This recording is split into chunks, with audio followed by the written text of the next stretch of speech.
Hi friends, ఈరోజు మన topic వచ్చేసి పాలకూర చట్నీ. ఎప్పుడు పాలకూర ఫ్రై అలా కాకుండా ఇలా ఒకసారి ట్రై చేయండి. చాలా అంటే చాలా టేస్టీగా ఉంటుంది. ముందుగా కడాయి పెట్టుకొని దాంట్లో పల్లీలు ఫ్రై చేసుకోవాలండి.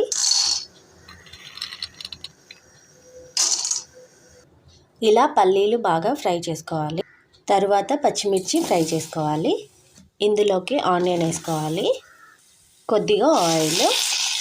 పచ్చిమిర్చి ఫ్రై అయినాక పాలకూర పెట్టుకోవాలి.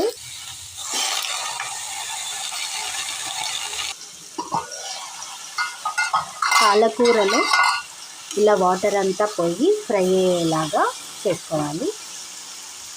ఇది నా డైలీ రొటీను. ఇది ఫ్లక్స్ సీడ్స్ అండి.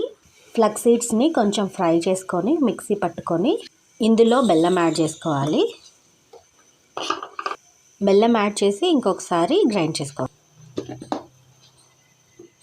ఇది డైలీ ఒక 2 స్పూన్ 3 స్పూన్ లాగా తింటే కంపల్సరీగా పీసీఓడి కంట్రోల్కి వస్తుంది. ఇక మన పాలకూర బాగా ఫ్రై అయ్యింది. ముందుగా పల్లీలు మిక్సీకి వేసుకోవాలి. పల్లీల పొడిలోకి మనం ఇది ఆకుకూర, పచ్చిమిర్చి, కొద్దిగా సాల్ట్ ఇలా మెత్తగా పేస్ట్ చేసుకోవాలి. కొద్దిగా ఆయిల్, కొద్దిగా ఆవాలు, జీలకర్ర, ఎండుమిర్చి, కరివేపాకు, కొత్తిమీర.